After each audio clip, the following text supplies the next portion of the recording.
మన పార్టీ అధ్యక్షులు పవన్ కళ్యాణ్ గారికి, వేదికను అలంకరించిన నాయకులకు, ఈ అద్భుతమైన కార్యక్రమానికి విచ్చేసిన జన సైనికులకు, వీర మహిళలకు, సోదరమణులారా, ఆవిర్భావ దినోత్సవం సందర్భంగా ముందుగా అంత గొప్ప నిర్మాణం కోసం ఒక తపనతోటి ఒక నిర్ణయం తీసుకోవడమే కాకుండా ఆ నిర్ణయానికి కట్టుబడి సుదీర్ఘ ప్రయాణానికి మన ముందు నడుస్తున్న మన జనసేనాని పవన్ కళ్యాణ్ గారిని ఈ సందర్భంగా శుభాకాంక్షలు మనందరి తరఫున తెలుపుకుంటూ, పార్టీలో చాలామంది ఎంతో త్యాగమూర్తులు, కొంతమంది తెర వెనుకుంటారు, కొంతమంది ప్రతిరోజు నిరంతరం కనపడుతూనే ఉంటారు. కానీ ఇంతకుముందు మన నానాజీ గారు చెప్పినట్టు స్ఫూర్తినిచ్చేది యువతనే మన పార్టీలో. వాస్తవంగా స్వాతంత్రం అప్పటి నుంచి కూడా మీరు చూస్తుంటే రాజకీయాల్లో మార్పు కోసం సమాజంలో ఒక తపనతోటి, స్వార్థం లేకుండా, కుళ్ళు రాజకీయాలకి దూరంగా ఉండి ఏదో కేవలం పదవుల కోసమో ఒక ప్రాంతం కోసమో పనిచేయకుండా చాలా సందర్భాల్లో కుటుంబానికి కూడా దూరం అయిపోయి దేశానికి త్యాగం చేసిన మహానీయులు ఆ యువతనే. అదే స్ఫూర్తిని నిలబెట్టాలని ప్రతి సందర్భంలో కూడా పవన్ కళ్యాణ్ గారు పార్టీ కార్యక్రమాల్లో మీ అందరిలో కూడా ఆ భావన నింపాలనే ఉద్దేశంతో ప్రయత్నం చేస్తూనే ఉంటారు. 6 సంవత్సరాలు నిండినాయి. చాలా ఇబ్బందికరమైన ప్రయాణం వాస్తవంగా చెప్పాలంటే. ఏదో మీరందరూ ఒక్కొక్క మీటింగ్లో వస్తారు. కళ్యాణ్ గారు ఒక బహిరంగ సభ ఏర్పాటు చేసినప్పుడు భారతదేశంలోనే కనివిని రీతిలో ఓ కార్యక్రమం చేసాం మనం, కవాతు. సుమారు 6-7 లక్షల మంది యువత రాష్ట్ర వ్యాప్తంగా, దేశవ్యాప్తంగా సొంత డబ్బుతోటి, ఆయన పైన అభిమానంతో ఖర్చు పెట్టుకుని రాజకీయాల్లోనే ఒక మార్పు అందరికీ తెలిసే విధంగా మీరు చేసిన కృషి ఈ సందర్భంగా ఖచ్చితంగా పార్టీ తరఫున మిమ్మల్ని అందరూ కూడా అభినందించాల్సిన అవసరం ఉంది. అటువంటి కార్యక్రమాలు చేశాం. కేవలం రాజకీయ లబ్ధి కోసం చేయలేదు. మీరందరూ కూడా అర్థం చేసుకోవాల్సింది ఏంటంటే, పాలిటిక్స్లో ఒక పబ్లిక్ మీటింగ్ కోసం వచ్చి వెళ్ళిపోవడమో, లేదా మన అధ్యక్షుల వారి భావన మీరు తెలుసుకుని ఆ విధంగా ఉండాలి మన జీవితంలో అని అనుకుంటే సరిపోదు. కొంతవరకు మీరు కూడా సమయం వెచ్చించాలి. పార్టీ నిర్మాణంలో మీరు కూడా పాల్గొనాలి. ఒక మంచి లీడర్షిప్ ఎదగాలి, యువతకే మనం ప్రాధాన్యత ఇద్దాం అనే నిర్ణయం తీసుకున్నప్పుడు స్థానిక సంస్థలే దానికి ఒక మంచి అవకాశం, ఒక మంచి ప్లాట్ఫామ్, ఆపర్చునిటీ.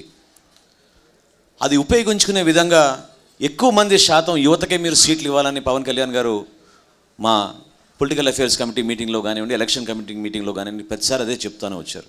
దేనికోసం ఆ ఆలోచన దయచేసి మీరు అందరూ అర్థం చేసుకోవాలి.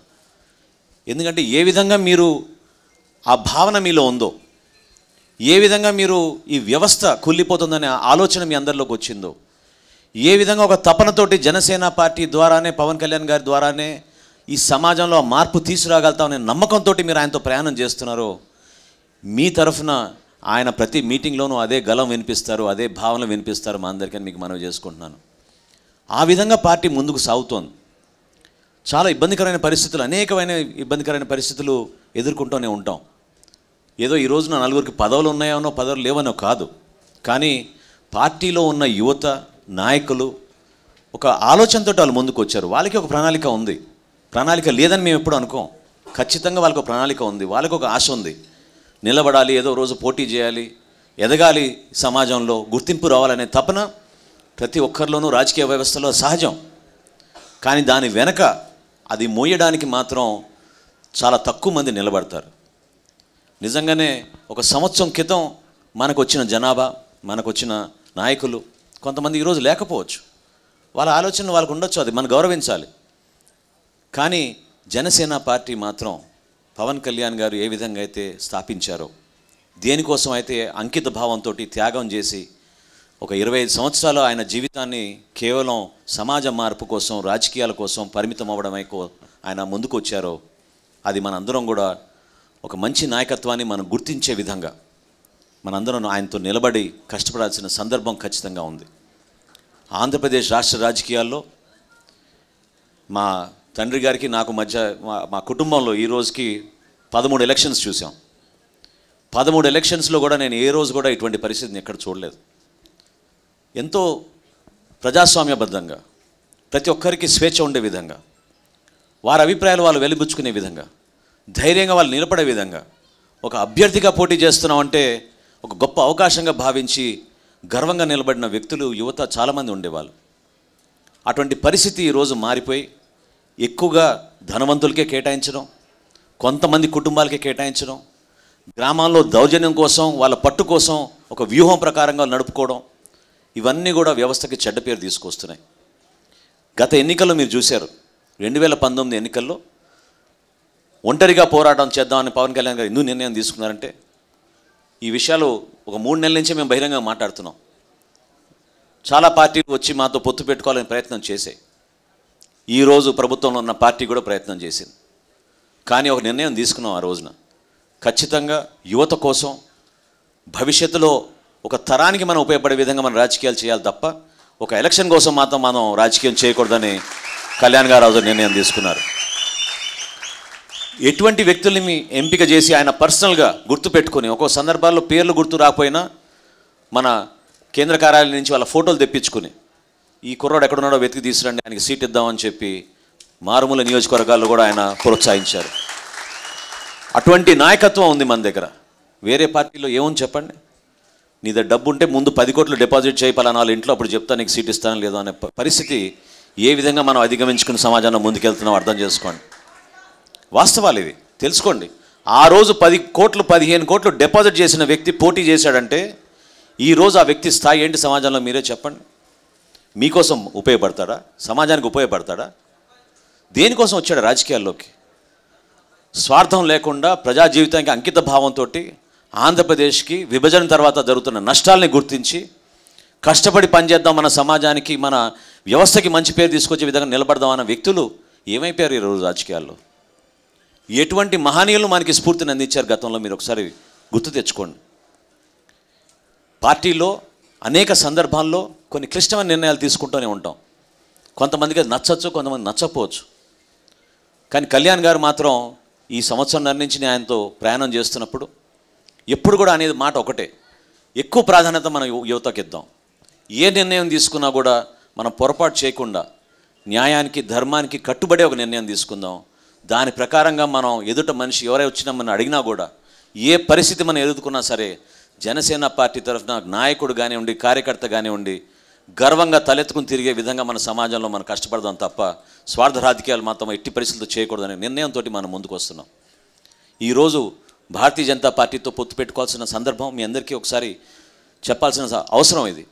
ఎందుకంటే సహజంగా కొంతమంది అభిప్రాయాలు వేరే ఉండొచ్చు, కానీ మనతోటి స్వార్థం లేని వ్యక్తులు ఒక మంచి కలయిక, ఉత్సాహపరిచే విధంగా, భావితరాలకు ఉపయోగపడే విధంగా, దేశానికి త్యాగం చేసే విధంగా, కేవలం వాళ్ళ కోసం వాళ్ళ కుటుంబం కోసం బతికే విధంగా కాకుండా నిజాయితీగా మన భారతదేశాన్ని ఇంకా ముందుకు తీసుకెళ్ళాలి, ఆ భావన నింపే విధంగా మనం నాయకత్వంతో నడిస్తే తప్పకుండా మన ప్రజలు కూడా మార్పు తీసుకురాగలుగుతాం అనే ఆలోచనతో కళ్యాణ్ గారు ఆ రోజున సుదీర్ఘమైన చర్చలు జరిపి ఒక నిర్ణయం తీసుకున్నారు.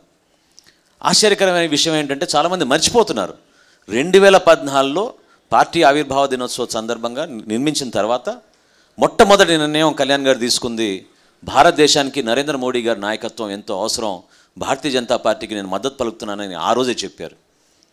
కానీ వేగవంతంగా జరుగుతున్న పరిణామాలను దృష్టిలో పెట్టుకుని చాలామంది ఈరోజు సోషల్ మీడియాకి అలవాటు అయిపోయారు కాబట్టి ఏ సెకండ్గా ఆ సెకండ్ మీరు ఏదో న్యూస్ చూసుకుని మర్చిపోతున్నారు. అటువంటి అంకిత భావంతో నరేంద్ర మోడీ గారికి ఆ రోజు బలపరిచారు. ఎందుకంటే భారతీయ జనతా పార్టీ మన దేశానికి అవసరం, మన రాష్ట్రానికి కూడా మేలు చేస్తారని నమ్మకంతో ఆ రోజు ఆ నిర్ణయం తీసుకున్నారు. ఆ నిర్ణయాన్ని ఒక 3-4 సంవత్సరాలు మరి అప్పుడున్న పరిస్థితుల వలన భారతీయ జనతా పార్టీ తెలుగుదేశం పార్టీకి మద్దతు పలికింది కాబట్టి ఇక్కడ రాష్ట్రంలో కూడా ఆ ప్రభుత్వం ఏర్పడింది కాబట్టి కొంతకాలం వరకు మనం సమర్థించాం. ఎప్పుడైతే రాష్ట్రానికి న్యాయం జరగడం లేదనే భావన ప్రతి ఒక్కరిలో కలిగిందో, ప్రత్యేకంగా యువత మీరు ఈ బాధ్యత వహించాలి. ఆ రోజు ఆయనకున్న సత్సంబంధాలని, ఆయనకున్న మంచి పలుకుబడిని పక్కన పెట్టేసి ఆయన స్వార్థం కోసం కాకుండా మన రాష్ట్ర ప్రజల కోసం మేలు జరిగే విధంగా ఆయన ఆ రోజు నరేంద్ర మోడీ గారిని, భారతీయ జనతా పార్టీని బహిరంగంగానే మన జిల్లాలోనే ఆ రోజు సమావేశం ఏర్పాటు చేసి ప్రశ్నించారు. ఎందుకంటే కనువిప్పు రావాలి, ఒక మార్పు రావాలి, దేనికోసం విభజన చట్టంలో ఇచ్చిన హామీలు మనకి ఎందుకు రావడం లేదు మన రాష్ట్రానికి అని చెప్పి ఆయన ఒక మంచి నిర్ణయం తీసుకుని ఆ రోజు ముందుకు వచ్చారు. ఆ రోజు నిలబడిన నాయకులు ఈరోజు లేరు. అందుకనే నేను ముందే చెప్పాను, ఒక ఎలక్షన్ కోసం మాత్రం మనం రాజకీయాలు చేయం, సుదీర్ఘమైన ప్రయాణం కోసం చేస్తాం. మనందరినీ రాజకీయ పార్టీలో మనందరం కూడా ఉత్తేజపరిచిన విషయం ఈ సందర్భంగా తీసుకొస్తాను మీకు. ఎందుకంటే కవాతు జరిగిన వెంటనే మరుసటి రోజే ఇక్కడ సమావేశం ఏర్పాటు చేసుకున్నాం. పేరున మిమ్మల్ని అందరినీ కూర్చోబెట్టుకుని మిమ్మల్ని అభినందించి ధన్యవాదాలు తెలిపి మీతో భోజనం చేయాలని అనుకున్నా కూడా సమయం లేకపోయి ఇమ్మీడియట్గా బయలుదేరి శ్రీకాకుళంకి ప్రయాణానికి వెళ్ళారు ఆ రోజు పవన్ కళ్యాణ్ గారు. 6 రోజులు ప్రయాణం శ్రీకాకుళంలో చేశాం. చీకటిలో, కరెంటు లేదు 4 రోజులు, మేము ఉన్న 6 రోజుల్లో 4 రోజులు కరెంట్ లేదు శ్రీకాకుళంలో. అక్కడ ఒక యువకుడు సెల్ ఫోన్లోంచి లైట్ వేసి ఆయన వెంట పరిగెత్తుకుంటూ వచ్చి ఒక్క నిమిషం అన్నా మాట్లాడాలి, మైక్ ఇమ్మని చెప్పి మైక్ ఆయన ఇస్తే ఒక గొప్ప విషయం చెప్పాడు. మా ఇంటి ముందు వచ్చి ఈ ప్రభుత్వం 25 కిలోల బియ్యం బస్తా ఇసిరేసి వెళ్ళిపోతున్నారన్న, మాకు కావాల్సింది అది కాదు, 25 కిలోల బియ్యం కాదన్నా మాకు కావాల్సింది 25 సంవత్సరాల భవిష్యత్తు కావాలన్నా అని చెప్పారు ఆ రోజున. ఇటువంటి వ్యాఖ్యల ద్వారా మన అందరిపైన కూడా ఒక బలమైన బాధ్యత పెరుగుతుంది. అది మనం మోయాలి, నిలబడాలి. మన రాష్ట్రం కోసం, మన ప్రజల కోసం, మన దేశం కోసం ఒక అంకిత భావంతో మనం పనిచేసుకోవాలి. జనసేన పార్టీకి ఇతర పార్టీలకి తేడా ఏంటో మనం చూపించాలి. జన సైనికుడు అంటే ఎందుకు భయపడ్డో, జన సైనికుడు అంటే ఎందుకు నిలబడతాడో కూడా మనం చూపించుకోవాలి. ఆ ఫీలింగ్ మనందరిలో రావాలి. ఎక్కడో శ్రీకాళహస్తిలో నిన్న జరిగిన ఘటనలో ఇతర పార్టీల నుంచి ప్రతి ఒక్కరు పారిపోతే నిలబడింది మన కార్యకర్తలు, మన జన సైనికులు. అర్ధరాత్రి వరకు నిలబడ్డారు.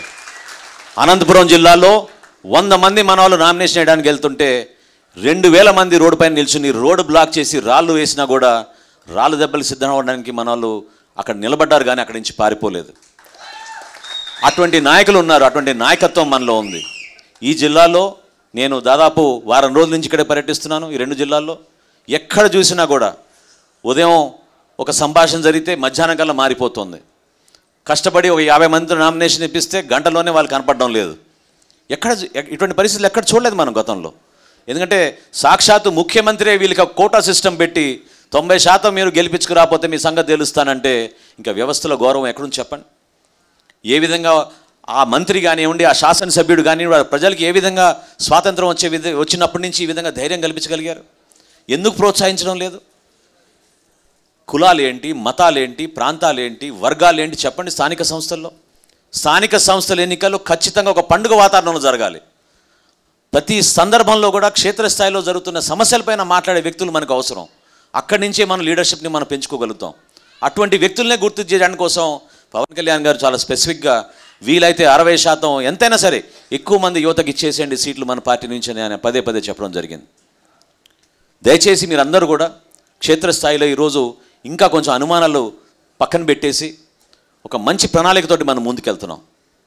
ఈరోజు మనం ఈ సభ నిర్వహించుకుంటున్నాం అంటే వాస్తవంగా ఈ ప్రయాణంలో ముందుగా మనం నమస్కరించి గౌరవించాల్సిన వ్యక్తులు ఎవరంటే చాలామంది తాపీ మేస్త్రులు, చిన్న భవన నిర్మాణ కార్మికులు, పొలాల్లో రోజువారీ పనికి పోయే కూలీలు, గ్రామాల్లో పట్టణాల్లో 300 రూపాయలు 500 రూపాయలు రోజువారీ కూలీలకు పనిచేసుకునే వ్యక్తులు, చదువులు మానేసి పాపం తల్లిదండ్రులు వాళ్ళని సపోర్ట్ చేయలేని పరిస్థితుల్లో కూడా కష్టపడి కుటుంబాన్ని నడిపించే వ్యక్తులు, నిజంగా ఏదో ఒక రోజు సమాజంలో ఒక మార్పు వస్తుంది, పవన్ కళ్యాణ్ గారు ముఖ్యమంత్రి అయితే బాగుంటుంది అని మనతో పాటు నడిచే వ్యక్తులు, వాళ్ళ గురించి మీరు ఆలోచించండి. మీరు ఏ మీటింగ్ చూసినా, ఏ కార్యక్రమం చూసినా 70% అటువంటి వ్యక్తులు ఆయనతో పాటు ప్రయాణిస్తారు. ఆ రోజు కూలీ మానేస్తారు. ఆ రోజు వచ్చే 700 రూపాయలు 500 రూపాయలు 1000 రూపాయలు వదులుకొని ఒక నిన్ను మనసుతోటి కళ్యాణ్ గారు సీఎం అవ్వాలని సీఎం అనే నినాదాలతోటి కిలోమీటర్లు పరిగెత్తుకుంటూ వస్తారు. దానికోసం మనం ఒక తపనతో పనిచేసుకోవాలి. ఈ సమావేశం ద్వారా రాష్ట్ర వ్యాప్తంగా ఉన్న జన సైనికులకి నేను కోరేది ఏంటంటే, చాలామంది ఈరోజు సమావేశానికి రాలేకపోయారు. ఎందుకంటే స్థానికంగా ఉన్న ఇబ్బందుల వలన ఎన్నికల దృష్టి పెట్టుకొని మన పిఎస్సి సభ్యులు కానివ్వండి, వివిధ రీజనల్ పార్లమెంటరీ స్థాయిలో మనం వేసిన పార్లమెంటరీ కమిటీస్ కానివ్వండి, పోటీ చేసిన అభ్యర్థులు కానివ్వండి, వీళ్ళందరూ కూడా కళ్యాణ్ గారి దృష్టికి తీసుకెళ్ళి ఈ ఒక్కరోజు కొంచెం నామినేషన్లు విడ్రాలు ఉన్నాయి కాబట్టి స్థానికంగా మేము ఉండాల్సిన అవసరం ఉందని చెప్పారు. ఎవరైతే పార్టీ నుంచి ఇటువంటి వ్యక్తులు పోటీ చేశారో వాళ్ళందరినీ మనం గర్వంగా మన సొంత కుటుంబ సభ్యులుగా మనం వాళ్ళని ఆదరించి పేరు పేరున వాళ్ళకి పార్టీ తరఫున వాళ్ళని నమస్కరించుకుంటూ మనం ముందుకెళ్లాల్సిన సందర్భం ఉంది. పోటీ చేసిన అభ్యర్థులందరినీ కూడా ఎన్నికలైన తర్వాత కళ్యాణ్ గారిని నేను రిక్వెస్ట్ చేసేది, జిల్లాల వారీగా మనం సమీక్షించుకుని ఎవరైతే నిలబడ్డారో పార్టీ కోసం, కష్టకాలంలో మన కోసం నిలబడిన వ్యక్తుల్ని మనం ఎప్పుడు కూడా మర్చిపోకూడదు. ఎవరైతే మనతో పాటు నిలబడి క్షేత్రస్థాయిలో ఇటువంటి పరిస్థితుల్లో కూడా మన కోసం నిలబడి పోటీ చేసిన వ్యక్తులందరినీ కూడా పిలిపించుకుని ఖచ్చితంగా ఒకరోజు సమీక్షా సమావేశాలు జిల్లాల వారీగా ఏర్పాటు చేసుకుని వాళ్ళకి ఆ స్థానం కల్పించాల్సిన బాధ్యత మా నాయకులందరికీ కూడా ఉంది.